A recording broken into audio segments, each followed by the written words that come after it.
Querida familia, bienvenidos a Café con Fe. Justo delante de mí tengo la Biblia y hoy nos vamos a introducir, a sumergir en uno de esos libros que prácticamente nos es desconocido. ¿Habéis oído hablar de la conquista de Jericó y la caída de las murallas de Jericó? Bueno, esa historia yo estoy convencido que la mayoría la conocéis, pero viene escrita en el libro de Josué. ¿Quién es Josué? Bueno, a la sombra de un gran gigante como es Moisés, este personaje del Antiguo Testamento nos puede pasar desapercibido, pero hay veces que encontramos grandes tesoros en páginas bastante discretas de la Biblia. Por eso vamos a sumergirnos hoy y a empaparnos de toda la enseñanza espiritual que tiene este magnífico libro de la Biblia, el libro de Josué.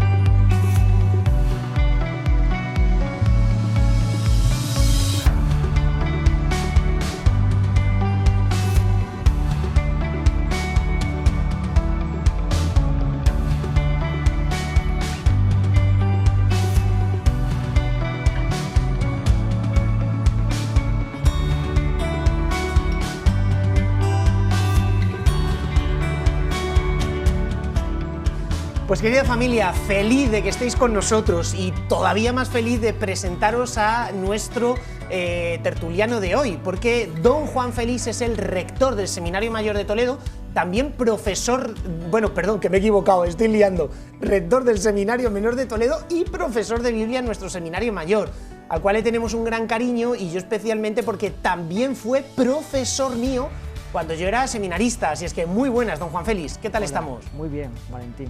Pues estamos deseando escucharle hablar de este libro de Josué, que además durante esta semana se lo he estado, la semana pasada, explicando también a los seminaristas y ha ido buceando en aquellos apuntes que una vez nos dejó don Juan Félix. Cosa buena, así es que vamos allá. Bueno, lo primero que yo le preguntaría es un poco quién fue Josué, algunos rasgos biográficos. Yo creo que todos, si nos preguntan algo de Abraham, venga, sabemos. Algo de Moisés, pues sí, sabemos un poquito narrar de su vida, pero Josué, ¿quién es? Sí, aparecen pocos datos biográficos de este que va a ser el que va a introducir al pueblo de Israel en la tierra prometida, pero algo sí que sabemos de él. Se nos dice que es hijo de un tal Nun y que desde muy joven fue ayudante de Moisés. De hecho, aparece junto a él en momentos importantes de la preparación al paso hacia la tierra prometida. Aparece, por ejemplo, siendo elegido por Moisés para ser uno de los exploradores que entren en la tierra prometida y traigan informes de cómo es y de por dónde podrían entrar más fácilmente. Pero aparece también junto a Moisés, por ejemplo, en el monte Sinaí, cuando sube Moisés a estar a solas con Dios y donde va a recibir el don de la ley y de la alianza, pues ahí aparece Josué que le acompaña casi hasta lo más alto de la montaña. O sea, es inseparable de Moisés, todo el rato su vida va pegada a lo que va realizando Moisés. Así es como la sombra de Moisés y de hecho no nos extraña que cuando ya Moisés presiente que va a dejar esta vida, bajo el mandato de Dios, mediante un rito, pues le instituye como sucesor suyo y como aquel que va a introducir al pueblo en la tierra prometida. ¡Qué maravilla! Además, cuando una de las cosas que más me gusta de este personaje es nada más comenzar el libro. Claro, cuando uno tiene que afrontar una empresa muy grande que supera las propias fuerzas, como que te sientes pequeño, que tú no sirves, que tú no vales. Y en cambio Dios y Moisés también, al final del Deuteronomio, le dan a Josué, yo creo que uno de los mensajes más motivadores de toda la Biblia. Sé valiente, ten ánimo, confía, yo estoy contigo, ¿verdad? Así es, sí, lo encontramos en el capítulo 1. Yo, de hecho, cuando alguna persona me ha confiado un poco el miedo que tenía al afrontar una nueva misión que le encomendaba, yo siempre le decía, lee Josué 1, porque es cierto que ahí es donde Dios le confía la misión, pero también le da la fuerza y la valentía para afrontarla, ¿no? Sé valiente, sé un hombre, no mires ni a derecha ni a izquierda, yo estaré contigo. Eso es. Qué maravilla, es que me hace un poco de gracia porque justo me pasa también a mí, o sea que en momentos de la vida espiritual, pues a todos, ¿no? Dios te va pidiendo, en nuestro caso el obispo, nuevos destinos. Para un sacerdote siempre tiendes a, con lo gustito que yo ya estaba, cambiar la inseguridad, leer Josué 1. Y bueno, hace poco, en una convivencia con futuros candidatos a nuestro seminario mayor, pues igual los chicos cuando van a entrar al seminario mayor dicen, pero es que esto, sí, lo he pensado bien, pero a veces sientes como que dudas, como que tienes un poquito miedo, más miedos que dudas. Y entonces les di una catequesis leyendo Josué 1 y analizándolo un poquito palabra por palabra. Porque, don Juan Félix, si tenemos que poner un nombre, por ejemplo, Abraham, pues es el padre de Israel y el que viene a la tierra prometida. Moisés, el que recibe la ley. Josué, ¿por qué se caracteriza? O sea, ¿qué es por lo que él destaca? Josué se caracteriza y ha pasado a la historia del pueblo de Israel porque fue el que guió al pueblo a la conquista de la tierra prometida. De alguna manera es el que lleva a cumplimiento el encargo que Dios había confiado a Moisés. Por eso el libro de Josué tiene dentro de lo que es el canon del Antiguo Testamento una gran importancia, aunque ciertamente podríamos decir una importancia relativa. Tiene importancia en cuanto que la conquista de la tierra prometida que lidera Josué es el cumplimiento de todas las promesas que Dios había hecho no solo a Moisés, sino que había hecho ya mucho antes, desde el capítulo 11, desde el capítulo 12 de Génesis, a Abraham. Entonces es como el punto de llegada de todo un recorrido histórico deseado por el pueblo y anhelado, ¿no? Es el desenlace de una historia, o sea, porque al final lo que sorprende de la Biblia es que Dios le dice a Abraham, tú poseerás una tierra, pero Abraham fue nómada toda la vida en la tierra y lo único que poseyó al final fue una pequeña cueva, la cueva de Macpelá, que compró para enterrar a su mujer Sara. Pero el resto de patriarcas igual, o sea, no pudieron llamar propio absolutamente nada de lo que pisaron. Igual, el otro gran personaje, Moisés, lidera al pueblo en el Éxodo, pero muere en la Transjordania, antes de pasar a la tierra prometida. Entonces, con Josué, por muy discreto que sea el personaje, se terminan por cumplir absolutamente, pero absolutamente, todas las promesas del Antiguo Testamento que ya venían desde el Génesis. Así es un punto culminante dentro de este recorrido histórico de Israel. Por eso en este libro se resalta tanto pues los aspectos sobrenaturales de esta conquista, ¿no? Porque se quiere resaltar que Dios cumple lo que promete. Ahora es el momento en que Dios está cumpliendo lo que ha prometido. Entonces, la conquista de la tierra, en algunos casos, como por ejemplo en la conquista de Jericó, parece más una procesión litúrgica que una guerra, ¿no? Porque se quiere resaltar principalmente eso, que Dios cumple su palabra, que Dios está con su pueblo, que Dios pues cumple lo que promete. Pero como digo, y sin restar importancia a este momento histórico, es una importancia relativa en el conjunto de la historia de Israel.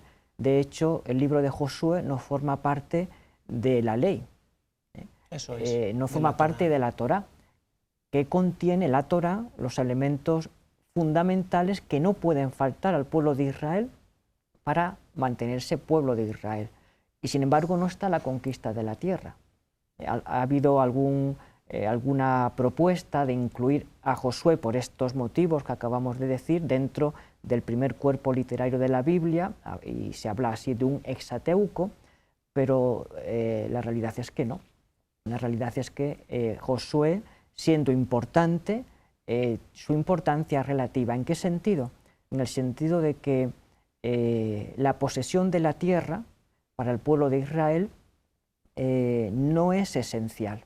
El pueblo de Israel puede seguir siendo pueblo de Dios aunque no posea la tierra. No le puede faltar la promesa de la tierra, no le puede faltar la ley, no le puede faltar la alianza, todos estos elementos que encontramos en el Pentateuco. Esenciales. pero sí le puede faltar la posesión de la tierra. Y de hecho, a lo largo de 2000 años de historia, el pueblo de Israel ha estado en lo que llamamos la diáspora. Así es. O sea, esparcido prácticamente por todas las naciones del mundo, donde había comunidades judías, con lo cual la tierra como tal, la tierra material, no forma parte constitutiva del ser pueblo de Israel, ¿verdad? Así es. El pueblo de Israel viviendo en Babilonia, viviendo en Egipto o en cualquier otra parte del mundo, puede ser pueblo de Israel si conserva la ley, las tradiciones de sus antepasados, si conserva la promesa de la tierra, aunque no tenga la posesión de la misma. ¿Y cómo interpretar esto, don Juan Félix? Se sale un poquito de lo que tenía previsto, pero es que me parece muy interesante, porque, claro, efectivamente la Biblia es muy clara al respecto. Dios le está conduciendo al pueblo a la tierra prometida. Pero claro, la tierra prometida es un don condicionado, podemos decir. O sea, el pueblo de Israel la puede tener si es fiel a la ley de Dios. Pero como todos sabemos, el pueblo de Israel cayó en pecado, cayó en idolatría y perdió la tierra prometida. En concreto hay un año, 586 a.C., donde Babilonia conquista Israel, destruye lo que quedaba, el reino del sur, y marchan al exilio. Pero claro, ¿cómo entender la tierra? O sea, cuando Dios nos promete, porque esas promesas del Antiguo Testamento son también para nosotros, los cristianos, cuando Dios nos promete una tierra, ¿se está refiriendo únicamente a una tierra material o qué es la tierra prometida? Es verdad que incluso en esta época del Antiguo Testamento se puede entender esa tierra como una tierra material, geográfica. O sea, Dios quiere que lleguemos a la tierra de Canaán y sea nuestra. Pero luego poco a poco el pueblo de Israel creo que también va descubriendo algo, ¿no? Que no es a lo mejor simplemente una tierra que se mida en kilómetros, lo que Dios promete. Sí, el tema de la tierra hay que leerlo siempre junto con todos los demás de la Biblia a la luz del Nuevo Testamento. De hecho, si vamos al Nuevo Testamento, el concepto de tierra ya no lo encontramos en los Evangelios, en los Hechos de los Apóstoles. ¿Cuál es el concepto que tenemos, por ejemplo, en los sinópticos? El concepto del reino, el reino de los cielos. Bonito. Entonces ya es una, podríamos decir, una espiritualización del tema de la tierra, ¿no? Se va dando progresivamente a lo largo del Antiguo Testamento, pero donde aparece más claramente ya es en el Nuevo Testamento con el nuevo Josué, que es Jesús. Ahí hay dos cositas que me gustan mucho, y es en época persa, en el libro de Nehemías, cuando el pueblo regresa del destierro, tiene una frase tremenda, que ya como que se va percibiendo incluso en el Antiguo Testamento este cambio de mentalidad, porque regresan del exilio y entonces el pueblo dice en Nehemías: ahora somos prisioneros en nuestra propia tierra. Claro, es verdad, o sea, el pueblo vuelve otra vez a la tierra, pero siente que esa tierra ya no es la suya, que siguen siendo prisioneros en esa tierra porque les dominan los persas. Entonces ya poco a poco, lo que decía, ¿no? Se empieza a espiritualizar ese concepto, ¿no? Y entender que la liberación que nos da Dios es otra distinta. Y luego hay algo que me gusta mucho en Josué, que es que Dios dice que le va a dar al pueblo de Israel descanso de sus enemigos. Entonces el concepto del descanso, la tierra prometida es como un descanso, pero ¿dónde encontramos nosotros descanso? Claro, en Dios únicamente. Entonces al final es como nuestra vocación a la comunión con Dios, ¿no? Entrar en el descanso del Señor. Qué bonito. Apuntaba una cosa muy interesante, don Juan Félix, y es Jesús, Josué, porque aunque a nosotros nos parezca raro, el nombre es el mismo. O sea, Jesús se llama igual que Josué. Explíquenos un poquito de esto, porque yo creo que quien descubre esto lee el libro de una forma totalmente distinta. Sí. El nombre de Josué no lo tiene este personaje desde el principio. Él se llama en un principio Osea, que es una raíz hebrea que significa simplemente salvación. Es Moisés el que le cambia el nombre cuando le envía como explorador a la tierra prometida, y añade al nombre de Osea el Ye, que es el nombre divino, ¿no? La abreviatura del nombre divino. Entonces ya no es Osea, sino Yehoshua, Yehoshua, que es Dios salva, es un nombre teóforo, Dios salva. Y este mismo nombre es el de Jesús. Jesús es Yehoshua, Dios salva, ¿no? Entonces, podríamos decir que Jesús es el nuevo Josué, y ciertamente así es. En el Evangelio de San Mateo se ha hablado con cierta razón de que Jesús es mostrado como un nuevo Moisés. Así, por ejemplo, los 5 discursos en los que el evangelista estructura la enseñanza de Jesús nos recuerda los 5 libros de la Torá. Exacto. Y en el primero en concreto, pues va Jesús, después de las bienaventuranzas, va contraponiendo, podríamos decir, la ley antigua, se os dijo, ahora yo os digo, a la ley nueva.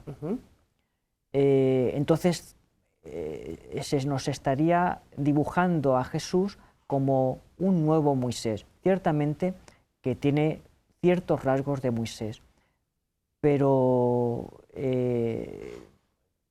encaja más ver a Jesús como un nuevo Josué, porque si lo vemos como un nuevo Moisés es como si Jesús invalidara a Moisés, como si Jesús, el nuevo Moisés, invalida el primer Moisés, el antiguo Moisés, y esto no puede ser. La primera alianza nunca ha sido revocada y tiene su valor dentro de lo que es el conjunto de la historia de la salvación. Jesús no viene a anular la ley, sino a dar la plenitud. Lo mismo que hace Josué. Josué lleva a plenitud la misión que Dios había encomendado a Moisés. Esto es lo que hace Jesús con la ley antigua, con Moisés. Lleva a plenitud la obra que Dios había encomendado a Moisés. Como apuntabas hace un momento, si a Moisés Dios le encargó liberar al pueblo de la esclavitud de Egipto, Jesús lleva a plenitud esta misión, liberándolo de la auténtica esclavitud que padece el hombre, que es la esclavitud respecto al pecado. Si a Moisés Dios le encarga llevar al pueblo hacia la tierra prometida, algo que después va a hacer Josué, va a ser Jesús el que va a introducir al pueblo y a toda la humanidad en la verdadera tierra prometida, que es el reino de los cielos. Entonces, hay conexiones de Jesús con Moisés, pero podríamos decir son muchas más las conexiones con Josué. ¡Qué maravilla! Además, que yo siempre cuando tengo que dar como una respuesta rápida y no tan profunda como ahora mismo estamos dando, digo, con Josué se cumplen todas las promesas. Dios prometió tierra a Abraham, Isaac, Jacob y Moisés, pero ninguno la vio. Es por primera vez con Josué con el que se cumplen todas las promesas que Dios ha hecho antes al pueblo. Entonces, de alguna forma, con un nuevo Josué, que es Jesús, llevan el mismo nombre, se cumplen pues absolutamente todas las promesas también del Antiguo Testamento. Bueno, vamos, ya lo hemos tratado un poquito, ¿no? Las diferencias y parecidos entre Josué y Moisés, ¿verdad? Pero existen sus diferencias. En cierto sentido, Josué puede parecer más que Moisés porque conquista la tierra, mientras que Moisés no llega a pasar a la tierra prometida, pero también en otro cierto sentido nadie se puede comparar con Moisés. Sí, la figura de Josué es descrita sobre la falsilla de Moisés. Encontramos como muchos paralelismos entre una figura y otra. Así, por ejemplo, Moisés envió exploradores a la tierra prometida. ¿Cierto? Josué va a hacer lo mismo. Antes de entrar a la tierra prometida, envió unos espías. Unos espías a Jericó. Eso es. Sí. Moisés va a conducir al pueblo atravesando el Mar Rojo. Josué va a entrar en la tierra prometida conduciendo al pueblo también a través del río Jordán, con un milagro muy parecido al de la separación de las aguas en el Mar Rojo. Se dividen las aguas del Jordán. Eso es. Y Moisés va a celebrar la Pascua con el pueblo de Israel antes de salir de Egipto, como un anticipo de lo que va a ser la libertad. Josué va a celebrar la Pascua nada más pisar la tierra prometida. Es decir, hay muchos paralelismos. Una aparición también, ¿verdad? Sí, hay una... De Dios, que le dice, descálzate, Eso es. que la tierra que pisas es sagrada, un poquito igual. Igual que Moisés en el Horeb. Eso es, Hay muchos elementos comunes a ambas figuras. Ahora, ciertamente, curioso, hay grandes diferencias.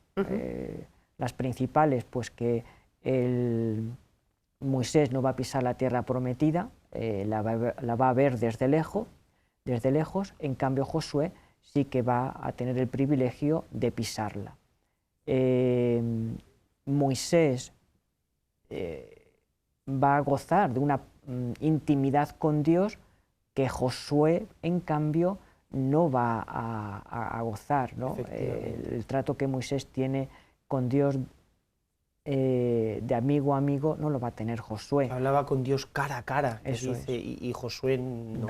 Moisés es el gran legislador, Dios da la ley al pueblo a través de Moisés, y Josué no es legislador, él tiene que ajustarse a la ley dada por Moisés. Dada por Moisés, que además escribe varias veces, porque siempre aparece Josué diciendo que puso por escrito la ley de Moisés o que tenía la ley de Moisés escrita. Eso es. Pues hay parecidos, pero también, bueno, pues hay grandes diferencias. Y me gustaría preguntarle, a propósito que saca el tema, es que luego salen tantas preguntas, o sea, generalmente hoy, como vivimos en un mundo tan secularizado, donde en nuestra cultura solo se busca el bien material, ¿no? Vamos a ver qué tal está España. Y entonces, si las cifras de paro bajan, si la economía sube, o si otro tipo de indicadores sociales están bien, pues consideramos que está todo bien. O sea, es verdad que Josué busca el bienestar de su pueblo y es un gran conquistador y rotura tierras y distribuye la tierra prometida entre las 12 tribus y reparte los lotes. O sea, se encarga del bien material del pueblo, sin duda. Pero claro, hay otra parte de Josué que aparece como más escondida, pero realmente yo me atrevería a decir que es la más importante del libro, que es cuando Josué promociona el bien espiritual del pueblo, o sea, el alma de Israel. Por ejemplo, en el capítulo 8 sella una alianza con Dios. O sea, el papel, ¿cómo decirlo?, de hacer que Israel sea una comunidad cultural que ama profundamente a Dios, que sella de nuevo la alianza con Dios, obliga a todos los hombres a circuncidarse, a celebrar la Pascua, a celebrar fiestas litúrgicas, construye altares en lo alto del Monte Ebal a Dios. Es decir, se da cuenta que un pueblo, aunque materialmente esté muy bien, si no hay fidelidad a la alianza con Yahvé, es un pueblo muerto. Sí, este es un tema que ya viene del Deuteronomio. De hecho, la teología y el aspecto literario del libro de Josué y de los libros siguientes beben del libro del Deuteronomio. Y es que la tierra se considera un don, un don que Dios da, pero a la vez no está exenta de peligro, porque la posesión de la tierra puede inducir a los hombres pues a vivir nada más que volcados en los bienes materiales, ¿no? Incluso en pensar que esa tierra se la han conseguido por su propio esfuerzo, por su propia fuerza, por su propia virtud.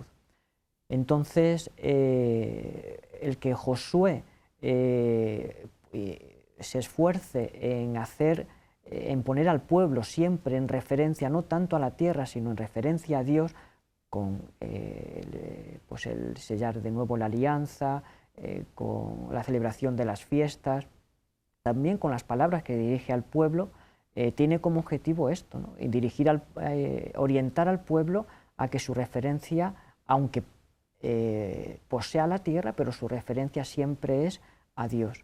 De modo que, aunque viva poseyendo la tierra, que no pierda nunca de vista que es Dios quien se la ha dado y que sin Él Israel no es pueblo y puede perder incluso lo material, la tierra, como sucederá muchos años después. Además, a mí me encanta porque los discursos de Josué en este libro son como apasionados, ¿no? A lo mejor tiene que ver un poco, no sé, ¿no?, de la forma de ser de uno, pero me encanta porque cuando se pone a hablar, realmente me recuerda mucho al tono de Moisés en el Deuteronomio, ¿no?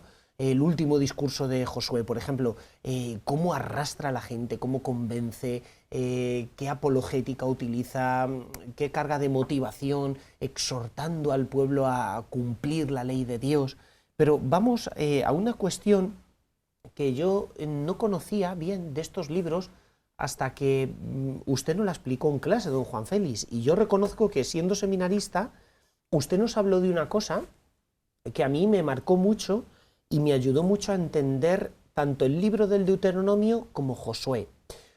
Siempre yo tuve la sensación de que el pecado más gordo que el pueblo de Israel podía cometer, y nosotros, es la idolatría. Oye, un pecado más gordo que no adores a tu Dios, que es el primer mandamiento. Sin embargo, usted nos habló una vez de la teología del recuerdo, porque sorprende mucho que tanto en el libro del Deuteronomio como Josué constantemente están diciendo recuerda Israel, no olvides la ley de Dios, recuerda, porque de alguna forma la idolatría es un pecado, pero tú no adoras a otros dioses si antes no has olvidado a tu Dios. Entonces, si nos pudiera, ¿no?, explicar un poquito esto. Yo recuerdo que su explicación hace años me ayudó muchísimo, espiritualmente. Estaba presente, de hecho, ya en los discursos de Moisés, en el libro del Deuteronomio, ¿no? Advirtiendo al pueblo para que no incurriera en este olvido de Dios al pisar la tierra prometida. Porque cuando el pueblo es nómada, de alguna manera se sabe dependiente de Dios, ¿no? Porque todo no posee nada. Necesitas agua, comida, bueno, lo que hemos explicado en otros vídeos, cómo Dios iba asistiendo al pueblo en el desierto. El pueblo es dependiente de Dios. Total. Siempre en todo. Pero cuando uno ya posee la tierra, cuando uno ya se establece en ella, puede olvidarse de esa dependencia de Dios y referir esa dependencia a la tierra y a sus posesiones. Entonces, cuando el pueblo olvida esta dependencia de Dios, deja de ser pueblo de Dios. Quien olvida muere, perece. En cambio, solo vive aquel que recuerda. Por eso la existencia de Moisés y después de Josué, en que el pueblo recuerde, que no olvidéis las acciones del Señor, no olvides quién te sacó de Egipto, no olvides quién te asistió en el desierto, no olvides quién te defendió de tus enemigos, no olvides quién te ha dado esta tierra. El mayor pecado es el olvido. Así es. Cuando olvidamos todo lo que Dios ha hecho en nuestra vida, corremos el riesgo de apartarnos de Él. Además, hoy que por desgracia, ¿no?, está tan de moda las enfermedades degenerativas, ¿no?, que llevan a perder la memoria, llega un punto en que esa persona casi pierde su identidad, ya no sabe quién es. Entonces, el olvido conlleva la pérdida de la identidad. En la Biblia también, o sea, el pueblo de Israel olvida lo que Dios ha hecho por él, olvida quién es él, olvida sus raíces, olvida su identidad. Y es cuando ya se empieza a mezclar con los otros pueblos cananeos que hay alrededor, y empieza a haber matrimonios de un judío con una cananea. ¿Por qué? Porque ya ha olvidado sus raíces, ha olvidado, y el olvido conlleva la pérdida de la identidad, y hasta desde el punto de vista material se ve eso cuando Israel empieza a emparentar con las naciones paganas, y eso le lleva a la idolatría. El olvido de Dios, el olvido de las propias raíces lleva al pueblo a la desaparición. En cambio, el pueblo solo tiene futuro cuando recuerda, cuando se siente siempre dependiente y en referencia a Dios. Pues esto es profundísimo, pero profundísimo, don Juan Félix. Y el tema del recuerdo está muy ligado a algo que aparece mucho también en este libro, que es el credo histórico de Israel. O sea, me explico. Nosotros cuando te dicen ¿en qué crees?, pues tendemos a enumerar una serie de ideas. Bueno, yo creo que existe Dios, que es uno, que también es trino, que es todopoderoso, en fin, y digo una serie de características de Dios para definir en qué creo yo. Pero en el Antiguo Testamento hay otro tipo de credos, que son los credos históricos, que, bueno, la palabra puede parecer muy rara, pero ahora si nos la pudiera explicar un poquito y en qué sentido esto nos ayuda a recordar. Sí, hay determinados momentos, determinados pasajes en el Pentateuco donde encontramos lo que llamamos un credo histórico. ¿En qué consiste?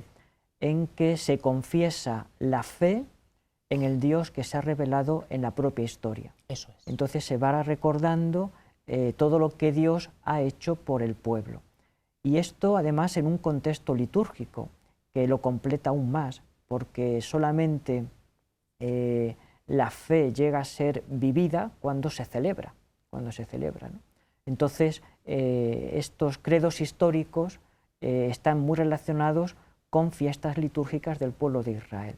Entonces, es ahí donde el pueblo recuerda, donde el pueblo también se afirma como pueblo de Dios, a través de la fe, en la intervención de Dios en la historia y la celebración de esa fe en la liturgia. Qué maravilla, don Juan Félix, me encanta además este libro, es emocionante.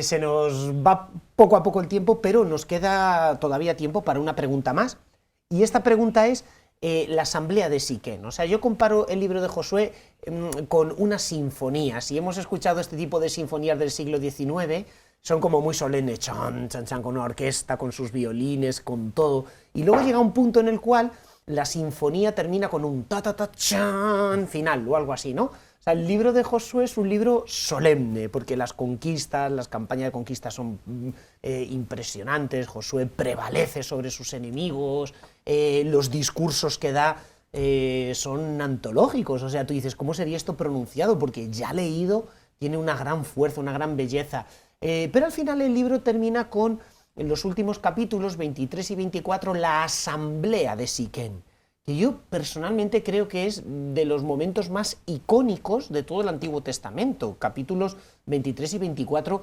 del libro de Josué. ¿Por qué es importante ese colofón final, como esa traca final del libro de Josué, esa asamblea de Siquén? Sí, en esos capítulos Josué reúne a todas las tribus de Israel y de alguna manera, como hace Moisés en el libro del Deuteronomio, al final de su vida, les propone a Israel: elegid a quién queréis servir, si a Dios, el que nos ha liberado de Egipto, el que nos ha traído a esta tierra, o a los dioses a los que servían vuestros antepasados. Les pone como ese doble camino que encontrábamos en el Deuteronomio, el camino de la vida o el camino de la muerte. Él mismo dice: yo y mi familia serviremos al Señor.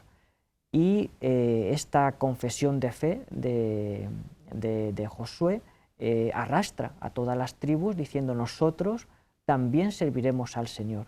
Es la imagen de la unidad del pueblo en la confesión de una misma fe, que es, por otra parte, es uno de los mensajes más importantes del libro, porque le está diciendo al pueblo de Israel del futuro, el que va a leer estas páginas, que solamente cuando el pueblo se mantiene unido en torno a una misma fe es cuando prevalece.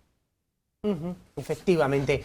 Y don Juan Félix, ¿qué lecciones para nuestra vida espiritual podríamos sacar de este libro? Yo muchas veces, para motivar a los alumnos, que son muy buenos porque son seminaristas, a leer el libro, yo les dije: mirad, Josué es un manual de espiritualidad. Y ellos: ¿ah, sí? ¿Pero manual de espiritualidad no te cuenta la conquista de la tierra prometida? Bueno, toda la tradición cristiana lo ha leído como un manual de espiritualidad. Siempre hemos dicho que el cristiano en este mundo vive un combate. O sea, descansaremos en la tierra prometida, pero ahora no descansamos mucho. Tenemos enemigos: el demonio, el mundo, la carne, y tenemos que pelear. Y nuestra fidelidad al Señor hay que lucharla, hay que combatirla. Quien es sacerdote o religiosa peleando por su vocación, unos padres, una familia peleando por sus hijos, un matrimonio peleando por su matrimonio. Hoy día los poderes del mundo, de la ideología, son tan fuertes, todo lo que te lleva a olvidar a Dios. Entonces, ¿en qué sentido este libro, que propone como ideal de vida el combate y la lucha, nos puede ayudar a nuestra generación, don Juan Félix? Sí, en primer lugar lo que has apuntado, ¿no? El hecho de que nos dibuje la conquista de la tierra prometida como una batalla, ya nos está hablando a nosotros de que también tenemos que librarla en nuestra vida para lograr el reino de los cielos, lograr el cielo, ¿no? Ya lo dice luego el Señor, que el reino de los cielos solamente es conquistado por los esforzados, por los que se esfuerzan, ¿no? Por los que combaten. No es un voluntarismo, pero sí es una llamada a la fidelidad. Y esta es otra de las enseñanzas que yo creo que se pueden sacar del libro de Josué, que necesitamos referentes. Igual que Moisés lo fue para el Éxodo y Josué lo fue para la tierra prometida, algo que por desgracia no va a haber después de Josué, porque después vendrá el libro de los jueces y luego los libros de los reyes, y veremos cómo al mismo pueblo de Israel le van a faltar estos referentes en los que se pueda mirar y en los que pueda confiar para guiarse seguro hacia Dios. Pues igual nosotros necesitamos referentes que sean fieles para guiar a otros. El ejemplo que podemos dar a otros influye mucho y que nosotros también podamos recibir. Entonces, en ese sentido, creo que nos puede ofrecer mucho este libro de cara a nuestra vida espiritual. Eso es. Decía San Juan Pablo II que la verdadera felicidad es una conquista, algo que no se logra sin una larga y difícil lucha. Y aquí vemos, la tierra prometida es un don de Dios, pero un don de Dios que en el libro de Josué se pelea por él. Y al final la gracia de Dios, el auxilio de Dios, nunca te falta. Y decidme, los que estáis ahí detrás, si no lo habéis experimentado un montón de veces. Pues claro que sí, que Dios no te deja solo jamás, pase lo que pase. Bueno, don Juan Félix, muchísimas gracias, que se aprende que es una maravilla. Yo la primera vez que leí este libro fue bajo su tutela y su explicación, así es que una maravilla que hoy haya vuelto con nosotros para explicárselo a toda la diócesis de Toledo. Yo también os animo a que sigáis mi canal de YouTube, Cura de Toledo, donde tengo también un curso de arqueología demostrando la historicidad del relato y del libro de Josué. Evidentemente aquí no nos da tiempo a tratar todo, pero en ese vídeo sí que os lo cuento. Así es que nada, querida familia, un abrazo gigantísimo a todos, una bendición enorme y ya sabéis, con los pies en la tierra, pero con el corazón en el cielo. Nos vemos, chao.